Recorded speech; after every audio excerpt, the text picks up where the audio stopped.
नमस्कार दोस्तों, स्वागत है आपका फिर से एक नए वीडियो में। तो दोस्तों, बीएसएनएल कर्मचारी और बीएसएनएल पेंशनर्स को जो कि 2017 से लेकर 2026 तक का 9 साल का एरियर मिलने वाला है, उस पर आज की अपडेट है। यानी कि 14 जनवरी 2026 की लेटेस्ट अपडेट निकल कर आई है, जो कि एरियर के बारे में है। एरियर में यहाँ पर देखिए, यहाँ पर नियम क्या कहता है कि 2017 से लेकर 2026 तक का आपको पूरा एरियर, कैश एरियर मिलना चाहिए। ठीक है, वो भले कर्मचारी हो, वो भले पेंशनर्स हो। लेकिन यहाँ पर बात आती है, कर्मचारियों के लिए थोड़ी सी नुकसानदायक खबर है और पेंशनर्स के लिए राहत की खबर है। कर्मचारियों की बात करूं तो 2017 से लेकर 2021 तक का एरियर उनको नहीं मिलेगा। इस चीज से यहाँ पर उनको बहुत ज्यादा नुकसान होने वाला है। यानी कि हर एक कर्मचारी को ये जो 5 साल का एरियर नहीं मिलेगा, 5 से 8 लाख रुपए का नुकसान होगा, और वो देखा जाए तो भारी नुकसान है। ठीक है, और पेंशनर्स के लिए राहत की बात यह है कि 2022 से उनको कैश एरियर मिलने की 95% संभावना है। ठीक है, तो आज इस वीडियो में इन दोनों के बारे में बात करने वाले हैं कि कर्मचारियों को ये जो 5 साल का एरियर क्यों नहीं दिया जा रहा है, इसमें सरकार की क्या चाल है, देख लेते हैं। आगे की क्या अपडेट है, 14 जनवरी 2026 की क्या अपडेट है, वो जानेंगे। और पेंशनर्स के लिए राहत की खबर है तो कैसे है, सारी जानकारी विथ डिटेल तरीके से आपको इस वीडियो में देने वाला हूं। तो चैनल पर ना तो सब्सक्राइब करें। मेरा नाम है सुनील विश्वकर्मा। जानकारी यूजफुल लगे तक लाइक करके जरूर जाना। चलिए दोस्तों, बढ़ाते हैं वीडियो को आगे। तो दोस्तों, आपको पता है मैं हर एक खबर को पॉइंट बाय पॉइंट यहाँ पर एक्सप्लेन करने की कोशिश करता हूँ आपको, ताकि आपको अच्छी तरीके से एक्सप्लेन हो जाए। तो देखिए, यहाँ पर 14 जनवरी की अपडेट है 2017 से 2021 तक की, यानी कि 5 साल का एरियर आपको नहीं मिलेगा जो भी कर्मचारी लोग हैं उनको, और इससे आपको भारी नुकसान होगा। कम से कम 5 लाख से लेकर 8 लाख तक का डिपेंड करता है आपकी सैलरी पर। आपकी 2017 की इफेक्टिव डेट में आपकी सैलरी कितनी थी, ठीक है, कितना आपको सरकार से फिटमेंट फैक्टर मिलता है, उस पर डिपेंड करता है। ठीक है, पेंशनर्स के लिए राहत की खबर है, क्योंकि पेंशन एरियर मिलने की संभावना 95% है। अगर बात करें कर्मचारियों के मुकाबले ज्यादा संभावना है। ठीक है, क्योंकि भैया आप सरकार से ताल्लुकात रखते हो, यानी कि सरकार से आप डायरेक्ट पेंशन लेते हो, तो पेंशन रिवीजन भी वहीं से होगा और आपका एरियर मिलने की संभावना भी काफी हद तक है। ठीक है, लेकिन आपको भी कैश पेमेंट 1 जनवरी 2022 से मिलेगा। क्यों, तो उसका भी आप जान लेते हैं। एक नोशनल फिक्सेशन की बात आती है, इसके पहले वाले वीडियोस में मैंने जिक्र किया है, क्योंकि नोशनल फिक्सेशन बहुत ही खराब चीज है आज के टाइम पे देखा जाए। एरियर को कुल मिला के खत्म कर देगी वो। ठीक है, 14 जनवरी 2026 की एक लेटेस्ट अपडेट है, जहां पर बीएसएनएल के थर्ड पीआरसी और पेंशन रिवीजन का मामला आर पार की लड़ाई में बदल गया है। ठीक है, चलिए इसे पूरे नोशनल बनाम कैश के ड्रामे को गहराई से समझते हैं। देखिए, यहाँ पर ऐसा है कि थर्ड पीआरसी और पेंशन रिवीजन यही लागू होंगे, उसके बाद ही एरियर आपको मिलेगा। तो देखा जाए तो ये थर्ड पीआरसी की अपडेट है। ठीक है, तो देखिए, पहला पॉइंट है वित्त मंत्रालय की कंजूसी वाली चाल। यानी कि क्या कंजूसी कर रहे हैं वित्त मंत्रालय।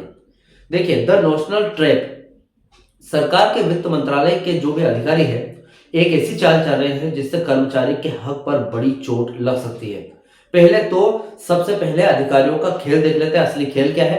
सरकार कह रही है कि 2017 से 2021 तक का बीएसएनएल जो बीमार था, यानी कि घाटे में था, इसलिए वे चाह रहे हैं कि उस समय का एरियर आपको नगद यानी कि कैश न देकर सिर्फ कागजों पर यहां पर लागू कर दिया जाए। यानी कि डॉक्यूमेंटेशन में वो लिखा रहेगा कि कैश दे दिया है। ठीक है, अब इसका नुकसान समझिए क्या हो रहा है। इसका मतलब यह हुआ कि 2017 से 2021 तक की आपकी सैलरी और पेंशन मान ली जाएगी कि बढ़ गई है, लेकिन आपकी जेब में 1 रुपया भी नहीं जाएगा। 5 साल का पैसा लगभग 6 से 10 लाख रुपए के बीच में बनता है, सीधे सरकार के पास रह जाएगा। यानी कि एरियर जो 5 साल का है वो आपको नहीं मिलेगा, सिर्फ कागजी कार्यवाही में लिखित रूप में रहेगा कि इनको एरियर मिल गया है, यानी कि कैश पेमेंट, लेकिन आपको लीगली इन प्रैक्टिकली नहीं मिलेगा। ठीक है, वो सरकार के पास रह जाएगा और वो बनता है 5 से 10 लाख रुपए के बीच में। ठीक है, अभी देखिए यहाँ पर और क्या चाहते हैं वो चाहते हैं कि कैश पेमेंट केवल 1 जनवरी 2022 के बाद से शुरू हो, क्योंकि 2022 से बीएसएनएल के अच्छे दिन शुरू हुए थे। यानी कि 2017 से लेकर 2021 तक कंपनी लॉस में थी, इसलिए हम कैश एरियर नहीं देंगे, सिर्फ डॉक्यूमेंटेशन में यहाँ पर लागू करेंगे। और 2022 से कैश एरियर देंगे, आपको लिखित रूप में भी दिया जाएगा और यहाँ पर डायरेक्ट भी आपके जेब में भी जाएगा। ठीक है, तो भैया ये चाल है कंजूसी वाली चाल वित्त मंत्रालय की। अभी सेकंड ऑप्शन देखते हैं, यूनियन की महज चेतावनी अब भैया यहाँ पर सरकार ने तो बोल दिया ये करेंगे, लेकिन यूनियन ने धमकी दे दी सीधे सीधे कि अगर 5 जनवरी की एक गुप्त बैठक हुई थी, ठीक है, वहां पर धमकी दी गई है, ठीक है। 5 जनवरी 2026 को जो बैठक हुई उसमें यूनियन ने टेबल ठोक कर कह दिया भैया कि हमें आधा अधूरा हक नहीं चाहिए। फरवरी की हड़ताल अगर सरकार ने 26 जनवरी तक नोशनल वाला क्लॉज नहीं हटाया तो यूनियंस ने फरवरी 2026 में पूरे देश में बीएसएनएल का चक्का जाम करने की चेतावनी दी है, ठीक है। यानी कि 26 जनवरी तक नोशनल क्लॉज हटाना पड़ेगा, ठीक है। हमें आधा अधूरा जो भी एरियर है वो नहीं चाहिए, ठीक है। अब मुनाफे का सबूत देखिए, क्योंकि कंपनी ने मुनाफा कमाया है उसका सबूत तो चाहिए ना। देखिए यूनियंस ने मैनेजमेंट के सामने 2025 के मुनाफे की बैलेंस शीट रख दी है। उनका कहना है कि जब कंपनी प्रॉफिट में है, यानी कि 2025 में बीएसएनएल ने शुद्ध 262 करोड़ का प्रॉफिट कमाया है, ठीक है, तो कर्मचारियों का पुराना बकाया मानने का कोई तुक ही नहीं बनता, ठीक है। तो भैया यूनियंस ने तो टेबल ठोक के बोल दिया कि ऐसा ऐसा कर देंगे हम, अगर आपने 26 जनवरी के पहले नहीं किया तो नोशनल क्या बोलते हैं उसको, अगर 26 जनवरी के पहले ये क्लॉज नहीं हटाया तो, जो आप नोशनल वाला बोल रहे हैं, ठीक है। अभी देखिए ये तो यूनियंस की बात हो गई, सरकार की बात हो गई। पेंशनर्स के लिए सुप्रीम कोर्ट का एक कवच है, ठीक है।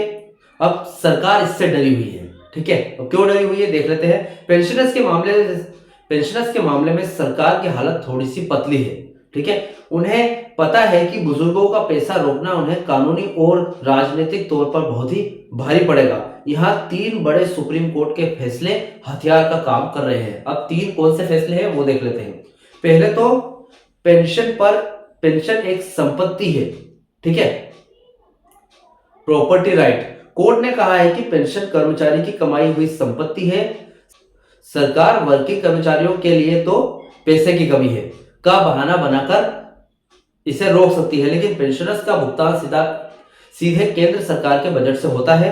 इसलिए पेंशनर्स के मामले में सरकार पैसे नहीं है वाला झूठ नहीं बोल सकती, ठीक है। यानी कि आप कर्मचारियों के लिए तो बोल सकते हैं, पैसे का बहाना बना सकते हैं कि पैसे नहीं है, हम अगली बार 3rd पीआरसी लागू करेंगे, लेकिन यहाँ पर पेंशनर्स के मामले में आप ऐसा नहीं बोल सकते, क्योंकि पेंशन डोट से आती है, यानी कि सरकार से आती है, ठीक है। अभी डोट से आती है तो डोट ही पूरा फिक्सेशन करेगी, वो नोशनल फिक्सेशन तो नहीं लगाएगी पेंशनर्स पर, ठीक है।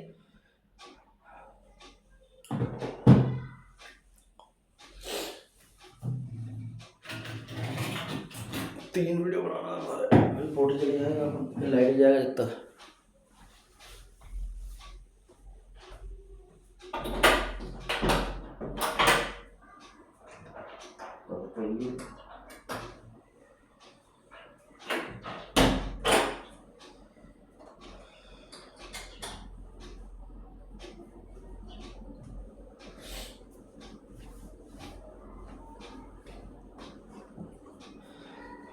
अभी दोस्तों देखिए यहाँ पर 4 जनवरी, अभी देखिए दोस्तों यहाँ पर ताजा अपडेट की बात करें, यानी कि 14 जनवरी 2026 की, तो आज संचार भवन से जो खबर निकल कर आ रही है वो मैनेजमेंट कमेटी के नए प्रस्ताव के बारे में है। यहाँ पर बीच का रास्ता निकाला गया है, किसने? मैनेजमेंट ने। मैनेजमेंट अब नोशनल के बजाय किस्त सिस्टम पर विचार कर रहा है, यानी कि 2017 से आज तक का पूरा एरियर दिया तो जाएगा, लेकिन उसे 3 से 4 सालों की किस्त में बांटा जाएगा। यानी कि आपको एरियर मिलेगा लेकिन किस्त में मिलेगा, और वो भी 4 से 5 साल तक मिलेगा, ठीक है। अभी यहाँ पर एक बात आती है कि 3rd पीआरसी को लागू करने में यहाँ पर एक्स्ट्रा 9 साल लग गए, उसके बाद यहाँ पर 3 महीने एक्स्ट्रा मैनेजमेंट टेबल से फाइल को मूव करने में लग गए। अभी भी 3rd पीआरसी फाइनल नहीं हुई है, तो आप जरा सोचिए इस बात को कि अगर यहाँ पर सरकार बोल रही है कि किस्त में हम दे देंगे आपको, कैश एरियर न देकर किस्त में 9 साल का बकाया दे देते हैं, यानी कि 9 साल का एरियर किस्त में दे रहे हैं, तो किस्त में अगर वो देते हैं तो यानी कि 5 साल की किस्त बनेगी। अभी तो उन्होंने बोला है, किसने देखे भैया 5 साल, 2-4 साल हुए और बोल दिया कि यार आगे का बकाया हम और बाद में देंगे, अभी तो कंपनी घाटे में, फिर क्या करोगे? यानी कि कैश एरियर मिलना बहुत जरूरी है कि नहीं। पेंशनर्स को प्राथमिकता दे रहे हैं। यहाँ पर पेंशनर्स के लिए खुशखबरी है कि उनकी फाइल को वर्किंग कर्मचारियों से डीलिंक अलग करने की तैयारी है। इसका मतलब यह है कि वर्किंग वालों का मामला भले ही थोड़ा खींचेगा, लेकिन पेंशन का रिवीजन और कैश एरियर मार्च अप्रैल 2026 तक फाइनल हो सकता है, ठीक है। बहुत अच्छी बात है। आगे का क्या होगा, यानी कि 26 जनवरी की डेडलाइन। ठीक है, देखिए सरकार चाह रही है कि सांप भी मर जाए और लाठी भी ना टूटे। जैसे कि यानी वे सैलरी तो बढ़ाना चाहते हैं, लेकिन एरियर का भारी भरकम बोझ जो कि करीब 10,000 करोड़ रुपए का बोझ है कंपनी पर, देने से बच रहे हैं। ठीक है, अगला कदम यह है कि 26 जनवरी 2026 तक का यह समय बहुत ही, यानी कि बहुत ही दिक्कत देने वाला है, मुश्किल है। अगर गणतंत्र दिवस के भाषण या उससे पहले कोई घोषणा यानी कि अनाउंसमेंट नहीं होगी तो मामला सीधे कोर्ट में जाएगा, यानी कि थर्ड पीआरसी तब तक लागू होनी चाहिए या फिर नेशनल फिक्सेशन हटना चाहिए। ठीक है, जीत किसकी होगी इसमें? देखिए यहाँ पर एक सवाल आता है सबसे बड़ा कि इस सब में जीत किसकी होगी। तो देखिए कानूनी विशेषज्ञों का मानना है कि पेंशनर्स की जीत 100% तय है और वर्किंग कर्मचारियों को भी अंततः किस्तों में ही सही लेकिन कैश एरियर मिल जाएगा। ठीक है, यानी कि वर्किंग कर्मचारियों की बात करें तो उनमें डिले हो सकती है लेकिन कैश एरियर मिल जाएगा। ठीक है, और पेंशनर्स को तो हेड टू हेड मिलने की संभावना है क्योंकि पेंशन कोर्ट में जीत जाएंगे पेंशनर्स। ठीक है, तो फिलहाल ये अपडेट है, ठीक है, कैश एरियर के बारे में। और इस अपडेट से रिलेटेड आपके जो भी डाउट क्वेश्चन वगैरह हो तो मुझे कमेंट बॉक्स में कमेंट कर सकते हैं। वीडियो अच्छा लगा तो वीडियो को लाइक कमेंट से जरूर करें। मिलते हैं दोस्तों नेक्स्ट वीडियो में। सी यू सून।